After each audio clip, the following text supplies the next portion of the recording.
Tertium Organum. P. de Ouspensky. El tercer canon del pensamiento. Una clave para los enigmas del mundo.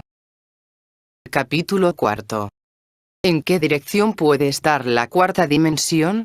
¿Qué es el movimiento? Dos géneros de movimiento: movimiento en el espacio y movimiento en el tiempo, contenidos en cada movimiento.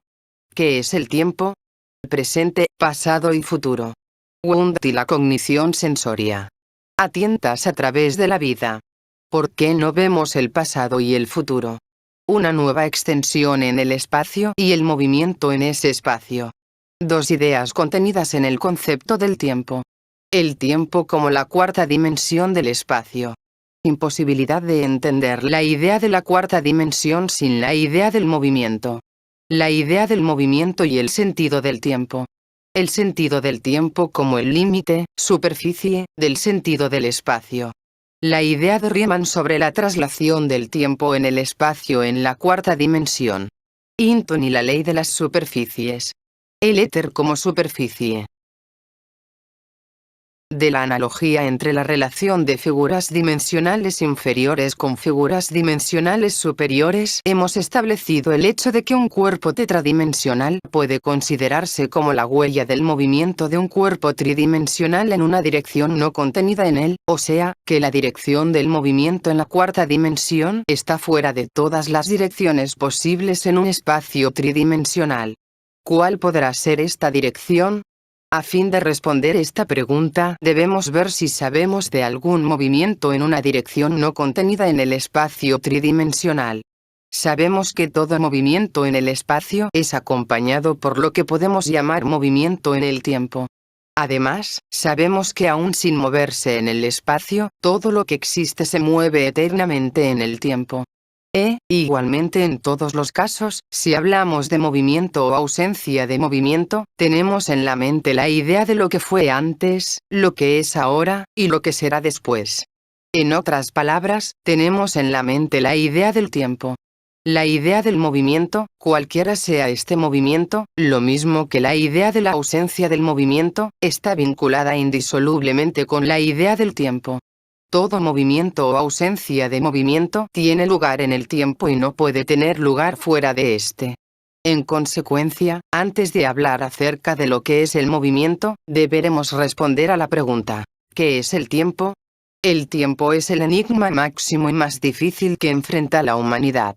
Kant considera al tiempo del mismo modo que considera al espacio, como una forma puramente subjetiva de nuestra percepción. Dice que, condicionados como estamos por las propiedades de nuestro aparato perceptor, creamos tiempo como una conveniencia para la percepción del mundo exterior. La realidad es continua y constante. Pero a fin de poder percibirla, debemos dividirla en momentos separados, o sea, representárnosla como una serie interminable de momentos separados, de los que uno, y solamente uno, existe para nosotros. En otras palabras, percibimos la realidad como si fuese a través de una estrecha ranura. Lo que vemos a través de esta ranura, lo llamamos presente. Lo que vimos, pero no vemos más, lo llamamos pasado. Y lo que no vemos para nada, pero esperamos verlo, lo llamamos futuro. Examinando cada fenómeno como el resultado de otro fenómeno, o de varios otros, y esto a su vez, como la causa de aún otro, u otros, o sea, examinando todos los fenómenos en su relación funcional mutua, nosotros, mediante este mismo hecho, los examinamos en el tiempo porque, muy clara y distintamente, visualizamos primero la causa y luego el efecto, primero la acción, luego la función, y no podemos pensar en ello de otro modo. De manera que, para nosotros, la idea del tiempo está esencialmente conectada con la idea de la causalidad y de la interdependencia funcional. La causalidad no puede existir sin el tiempo, tal como el movimiento o la ausencia del movimiento no pueden existir sin el tiempo. Pero nuestro concepto de nuestra existencia en el tiempo es turbio y brumoso. Primero de todo, examinemos nuestra relación con el pasado, el presente y el futuro. Habitualmente, consideramos al pasado como no existiendo más. Se fue, desapareció, cambió, llegó a transformarse en otra cosa. Tampoco existe el futuro. No existe todavía. Todavía no llegó, no se formó aún. Con el presente, significamos el momento de transición del futuro en el pasado, o sea, el momento de la transición de un fenómeno de una no existencia en otra. Solo durante este breve momento un fenómeno existe realmente para nosotros. Antes, existe como una potencialidad, y después, existe como recuerdo. Pero, como hecho concreto, este breve momento es una ficción. No tiene dimensión. Por el contrario, tenemos todo derecho a decir que el presente no existe. Y jamás podremos atraparlo. Lo que procuramos atrapar es siempre ya pasado. Si nos detenemos en eso, estaremos obligados a admitir que el mundo no existe. Lo único que existe es alguna fantasmagoría de ilusiones, que relampaguea y luego se esfuma. Por regla general, no logramos darnos cuenta de esto, y no vemos que nuestra habitual visión del tiempo conduce a un absurdo cabal. Imagínese un tonto viajero que se dirige de una ciudad a otra y se halla a mitad de trayecto entre ambas. Ese tonto viajero piensa que la ciudad que dejó la última semana no existe más ahora, que de ella solo queda el recuerdo, que están demolidos los muros, que las torres cayeron, que los habitantes murieron o escaparon. Y que la ciudad donde debe llegar en el lapso de unos pocos días tampoco existe ahora, sino que la están construyendo deprisa para su llegada y, el día de su arribo, estará lista, poblada y en orden operacional, pero al día siguiente de su partida será destruida tal como la primera. Este es exactamente el modo en que pensamos acerca de las cosas en el tiempo. Todo pasa, nada retoma. La primavera concluye, no existe más. El otoño todavía no llegó, no existe aún. ¿Qué existe? El presente. Pero el presente es un momento imposible de capturar, se está disolviendo continuamente en el pasado. Por lo tanto, hablando estrictamente, el pasado, el futuro y el presente no existen para nosotros. Nada existe. Empero, vivimos, sentimos, pensamos. Y algo nos rodea. En consecuencia, debe haber alguna falla en nuestra habitual actitud hacia el tiempo. Debemos tratar de hallar esta falla. Al comienzo mismo, aceptamos el hecho de que algo existe. A este algo lo llamamos mundo. ¿Cómo puede existir el mundo si no existe en el pasado, el presente y el futuro? Como se deduce de nuestro punto de vista corriente acerca del tiempo, hacemos que el mundo parezca como una columna incandescente de fuegos artificiales que se disparan perpetuamente, del que cada chispa centellea por un momento y luego se extingue al instante para no aparecer de nuevo jamás. Las llamaradas se siguen una a otra en estrecha sucesión. El número de chispas es infinito y todo produce el efecto de la llama, aunque en realidad no tiene existencia. Todavía no llegó el otoño.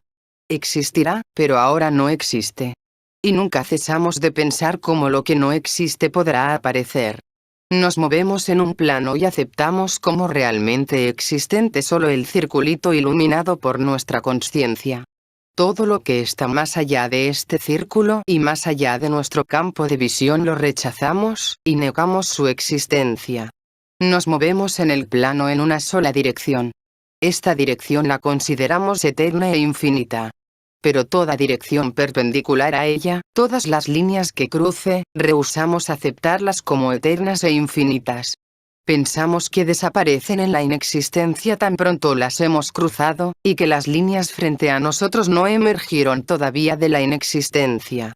Si suponemos que nos movemos a lo largo de una esfera, a lo largo de su ecuador o una de sus paralelas, hallaremos que siempre aceptamos solamente un meridiano como realmente existente. Los que están detrás de nosotros ya desaparecieron, los que están enfrente no llegaron a existir todavía. Marchamos como un ciego que, con su bastón, siente los adoquines, los postes de los faroles y las paredes de las casas, y cree en la existencia real de solamente aquellas cosas que está tocando ahora.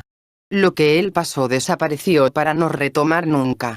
Lo que aún no alcanzó no existe.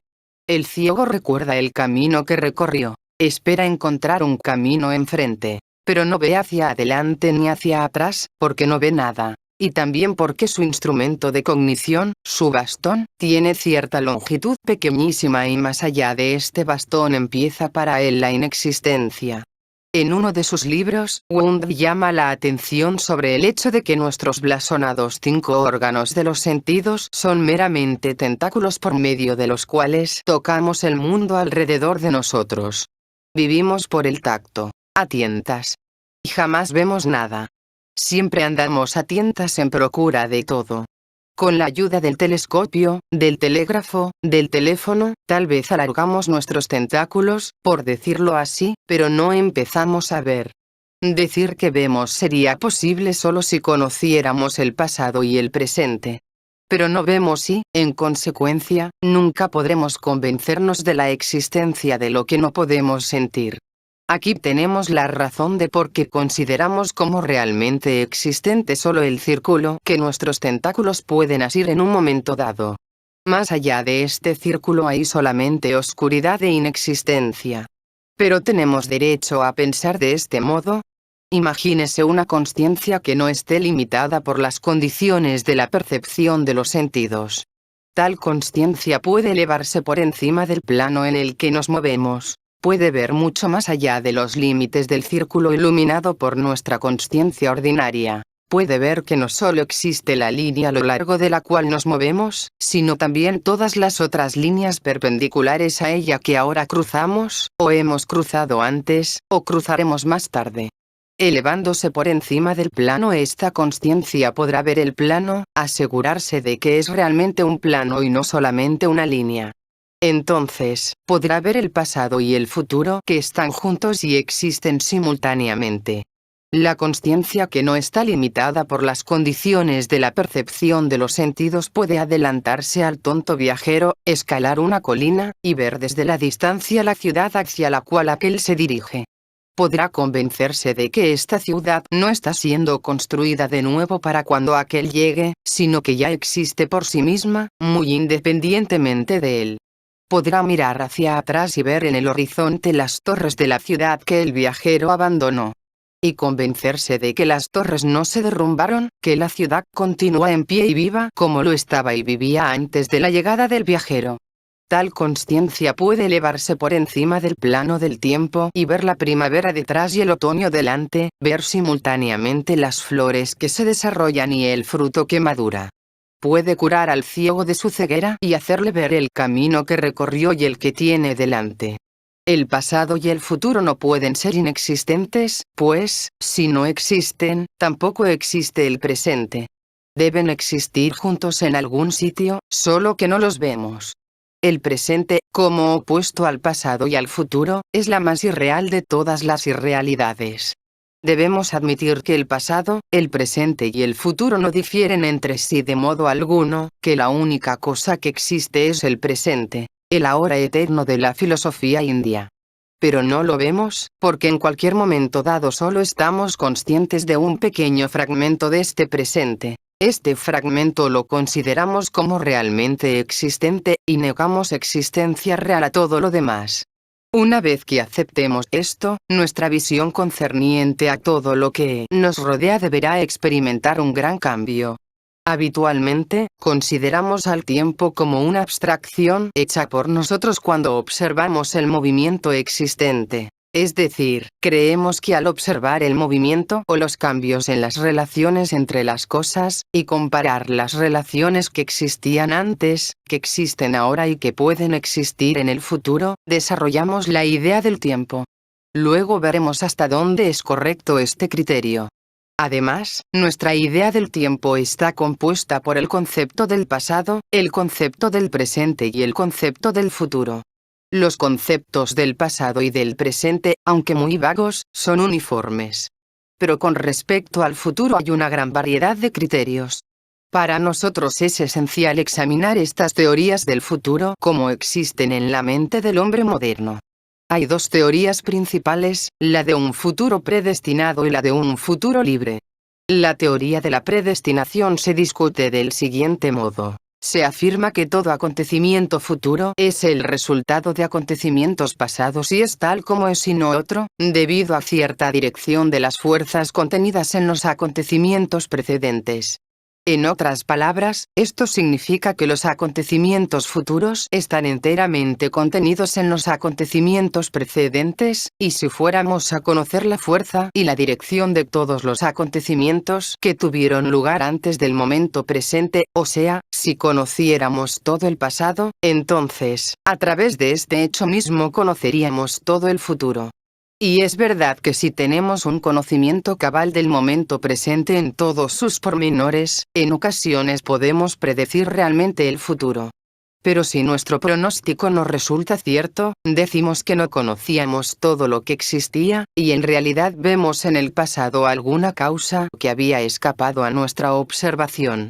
La idea de un futuro libre se basa en la posibilidad de acciones deliberadas y nuevas combinaciones accidentales de causas.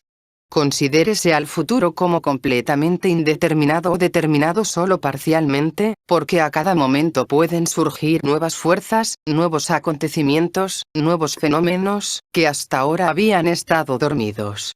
Estos nuevos factores, aunque no sean no causales en sí mismos, son tan cabalmente inmedibles con sus causas, por ejemplo, una ciudad que arde por una sola chispa, que es imposible tenerlos en cuenta o correlacionarlos.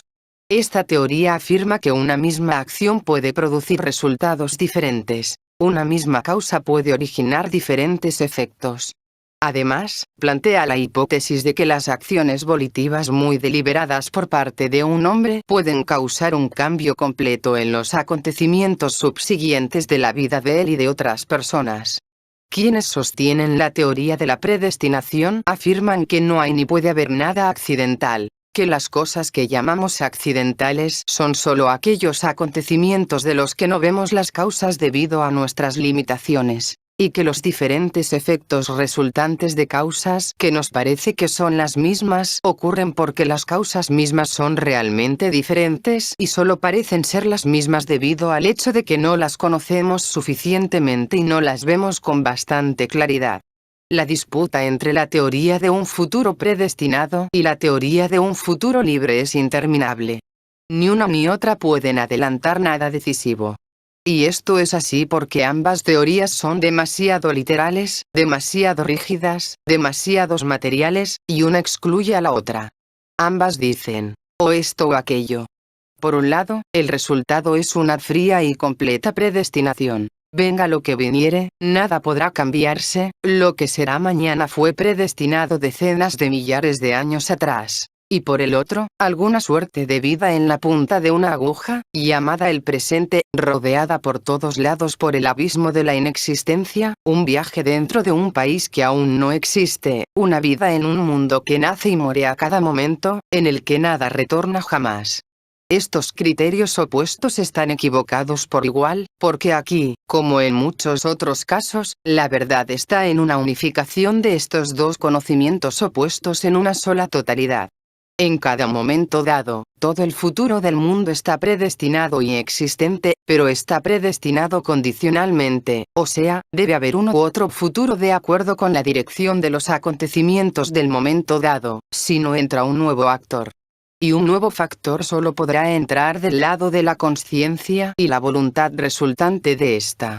Es importante entender y asimilar esto.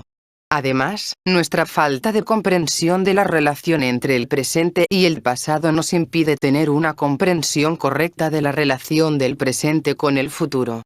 Las diferencias de opinión surgen solamente con respecto al futuro. Con respecto al pasado todos están de acuerdo en que pasó, en que no existe más, y en que fue tal como fue.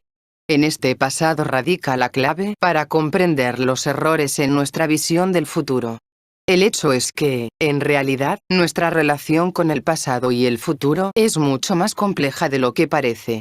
En el pasado, en lo que está detrás de nosotros, yace no solo lo que fue sino también lo que podría haber sido. Del mismo modo, en el futuro yace no solo lo que será, sino también todo lo que puede ser. El pasado y el futuro están indeterminados por igual. El pasado y el futuro existen por igual en todas sus posibilidades, y existen por igual simultáneamente con el presente. Con tiempo significamos la distancia que separa a los acontecimientos en el orden de su secuencia y que los une en totalidades diferentes. Esta distancia está en una dirección no contenida en el espacio tridimensional. Si pensamos en esta dirección como que está en el espacio, será una nueva extensión del espacio. Esta nueva extensión cumple todos los requisitos que podemos exigir de la cuarta dimensión sobre la base de los argumentos precedentes. Es tan inmedible con las medidas del espacio tridimensional como un año no puede medirse con San Petersburgo. Es perpendicular a las tres direcciones del espacio tridimensional, sin ser paralela a ninguna de ellas. Como una deducción de todo lo anterior, podemos decir que el tiempo, como se lo considera habitualmente, contiene dos ideas. La idea de cierto espacio desconocido para nosotros, la cuarta dimensión, y la idea del movimiento en este espacio. Nuestro error constante estriba en el hecho de que nunca vemos dos ideas en el tiempo, sino que siempre vemos solamente una. Por regla general, vemos en el tiempo la idea de movimiento, pero no podemos decir de dónde, a dónde, dónde y en qué espacio. Hiciéronse antes intentos para vincular la idea de la cuarta dimensión con la idea del tiempo. Pero en todas las teorías que intentaron vincular la idea del tiempo con la cuarta dimensión, hubo siempre la implicación de algún género de espacio en el tiempo y de alguna suerte de movimiento en ese espacio. Es evidente que quienes construyeron estas teorías no entendieron que, reteniendo la posibilidad del movimiento, formulan exigencias de un nuevo tiempo, pues ningún movimiento puede tener lugar sin tiempo. Como resultado, el tiempo se mueve frente a nosotros, como nuestra propia sombra, retrocediendo cuando nos acercamos a él. Todas nuestras ideas del movimiento se confundieron sin esperanza porque, si imaginamos una nueva extensión del espacio y la posibilidad de movimiento a lo largo de esta nueva extensión, entonces, inmediatamente, el tiempo nos enfrenta una vez más declarándose tan inexplicado como antes. Tenemos que admitir que mediante el término único tiempo, designamos en realidad dos ideas, la idea de cierto espacio y la idea de movimiento en ese espacio. Pero, concretamente este movimiento no existe, solo parece existir porque no vemos el espacio del tiempo. Esto significa que la sensación de movimiento en el tiempo, y no hay movimiento que no sea en el tiempo, surge en nosotros porque miramos al mundo a través de una estrecha ranura, y solo vemos las líneas de intersección del plano del tiempo con nuestro espacio tridimensional.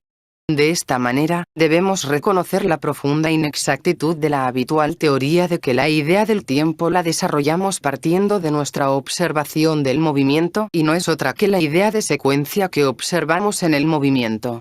Tenemos que aceptar exactamente lo contrario, que la idea de movimiento la desarrollamos partiendo de la sensación del tiempo o del sentido del tiempo, o sea, de la sensación o del sentido de la cuarta dimensión del espacio, pero de una sensación incompleta. Esta sensación incompleta del tiempo, de la cuarta dimensión, sensación a través de una ranura, nos da la sensación del movimiento, o sea, una ilusión del movimiento, que no está realmente allí, y en lugar del cual, en realidad, solo hay una extensión en una dirección que no podemos imaginar. Empero, otro aspecto de la cuestión es de gran importancia.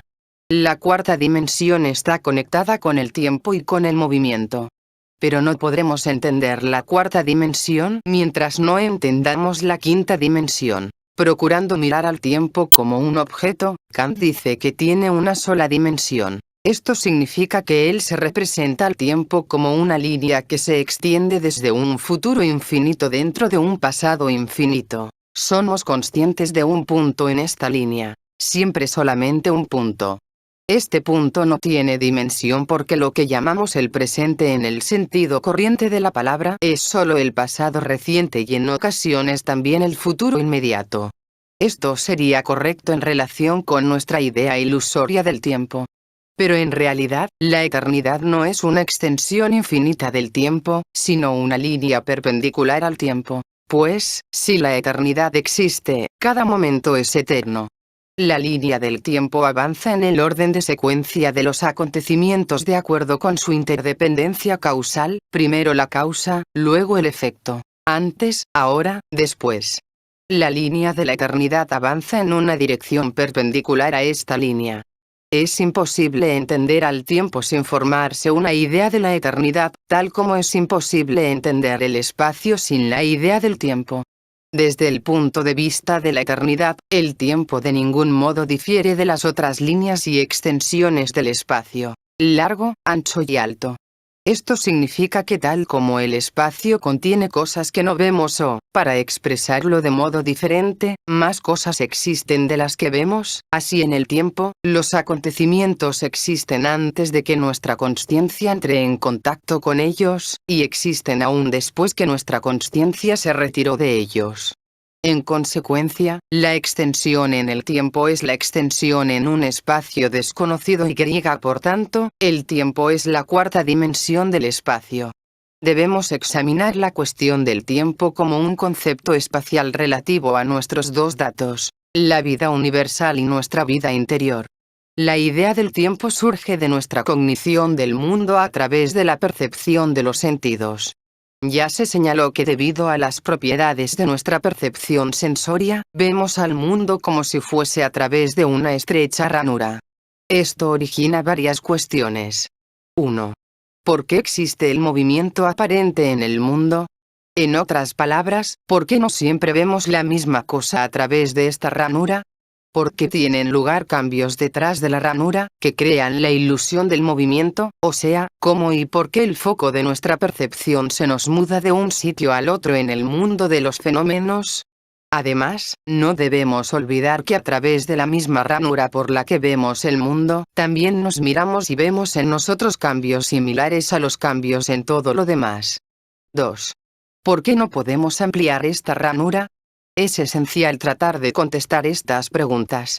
Debe notarse, primero de todo, que dentro de los límites de nuestra observación ordinaria, nuestra percepción permanece siempre en las mismas condiciones y no puede salir de estas condiciones. Para expresarlo de modo diferente, parece encadenada en algún género de plano encima del cual es incapaz de elevarse. A estas condiciones o este plano los llamamos materia. Nuestra vida interior corriente avanza en un plano definido, de la consciencia o la materia, y nunca se eleva por encima de él. Si nuestra percepción pudiera elevarse por encima de este plano, muy ciertamente vería debajo, de modo simultáneo, una cantidad mucho mayor de acontecimientos que los que habitualmente ve desde su posición en el plano.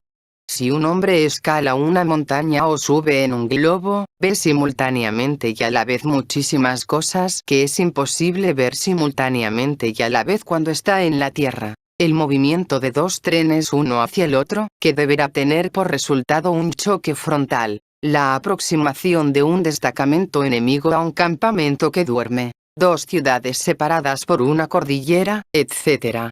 Así también en este caso, la percepción que se eleva por encima del plano de la consciencia en el que habitualmente vive debería ver simultáneamente fenómenos que, para la percepción corriente, son separados por períodos de tiempo.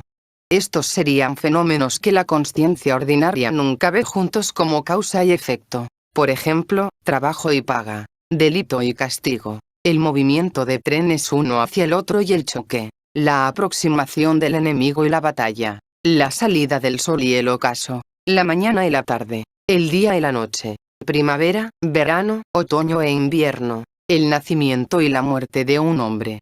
Con este ascenso, el ángulo de visión se ampliará, el momento se expandirá.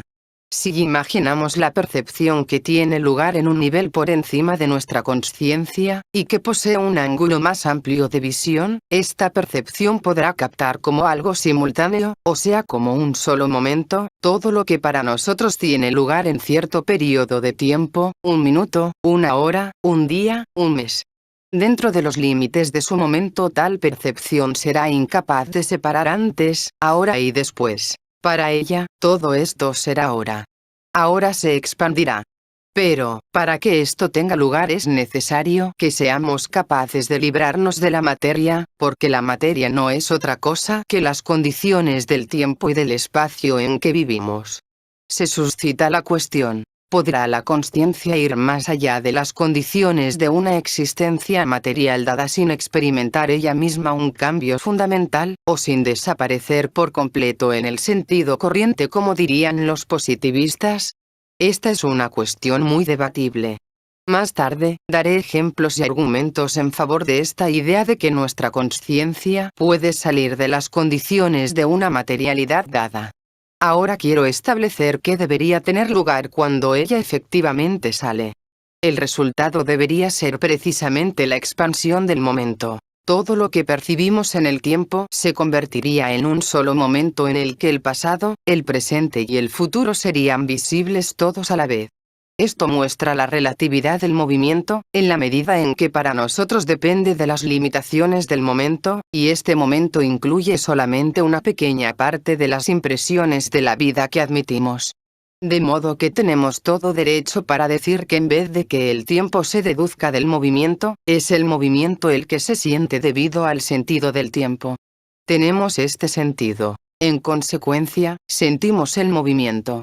El sentido del tiempo es el sentido de los momentos sucesivos.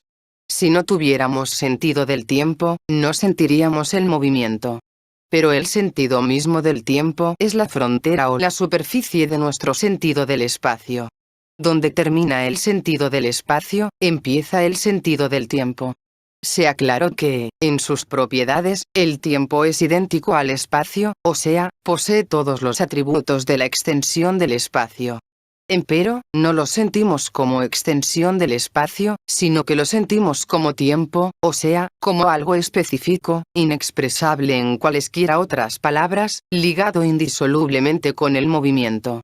Esta ineptitud para sentir espacialmente al tiempo se debe al hecho de que nuestro sentido del tiempo es un sentido nebuloso del espacio. Con nuestro sentido del tiempo sentimos oscuramente aquellas nuevas características del espacio que trascienden la esfera de las tres dimensiones. ¿Qué es el sentido del tiempo y por qué surge la ilusión del movimiento? El único modo de contestar esta pregunta de manera más o menos satisfactoria es mediante el estudio de las formas y niveles de nuestra vida interior. Además, nuestra vida interior es un fenómeno complejo dentro del cual hay también movimiento constante. Acerca de la naturaleza de este movimiento hablaré luego, pero es este movimiento en nosotros el que crea la ilusión del movimiento alrededor de nosotros, o sea, del movimiento en el mundo material. El célebre matemático Riemann comprendió que, con respecto a esta cuestión de las dimensiones superiores, de algún modo el tiempo se traduce en espacio, y consideró al átomo material como la entrada de la cuarta dimensión en el espacio tridimensional. En uno de sus libros, Hinton tiene interesantísimas cosas que decir acerca de la ley de las superficies. Esta relación de una superficie con un sólido o de un sólido, con un sólido superior, es una relación que encontramos con frecuencia en la naturaleza. Una superficie no es nada más ni nada menos que la relación entre dos cosas. Dos cuerpos se tocan entre sí. La superficie es la relación de uno con otro. Si nuestro espacio está en la misma relación con el espacio superior que la superficie con nuestro espacio, entonces nuestro espacio bien puede ser realmente una superficie, o sea, el lugar de contacto de dos espacios de un orden superior. Es un hecho digno de nota que, en la superficie de un líquido, prevalecen leyes diferentes de las que tienen cabida en toda la masa. Hay toda una serie de hechos que se agrupan juntos bajo el nombre de tensiones de superficie, que son de gran importancia en física, y por los que se gobierna la conducta de las superficies de los líquidos. Y bien puede ser que las leyes de nuestro universo sean las tensiones de superficie de un universo superior. Según Hinton, si consideramos la superficie como un medio que está entre dos cuerpos, ciertamente no tendría peso, pero sería un poderoso medio de transmisión de las vibraciones de un cuerpo al otro. Además, sería distinta de cualquier otra sustancia, en la medida en que uno nunca podría librarse de ella. Por perfecto que sea un vacío efectuado entre los dos cuerpos, en este vacío habría tanta cantidad de este medio desconocido, o sea, superficie, como había antes. La materia marcharía libremente a través de este medio. Las vibraciones de este medio romperían en pedazos porciones de materia. Esto tendería a demostrar que este medio es distinto de cualquier materia corriente. Posee propiedades difíciles de reconciliar en una misma sustancia. ¿Hay en nuestra experiencia algo que corresponda a este medio? Suponemos la existencia de algún medio a través del cual la materia se mueva libremente, que empero destruya mediante sus vibraciones las combinaciones de la materia. Algún medio que esté presente en todo vacío, que penetre todos los cuerpos, y sin embargo nunca pueda ser asido. La sustancia que posee todas estas cualidades la conocemos y llamamos éter. Las propiedades del éter son objeto perpetuo de investigación en la ciencia. Pero en vista de todas las consideraciones antes mencionadas, sería interesante echar una mirada al mundo, suponiendo que no estamos en él, sino en el éter, y el éter es meramente la superficie de contacto de dos cuerpos dimensionales superiores.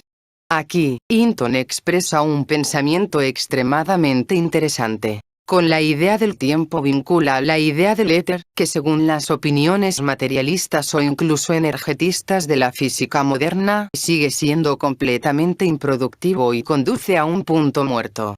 Para Hinton, el éter no es una sustancia sino solo una superficie, la frontera de algo. ¿Pero de qué?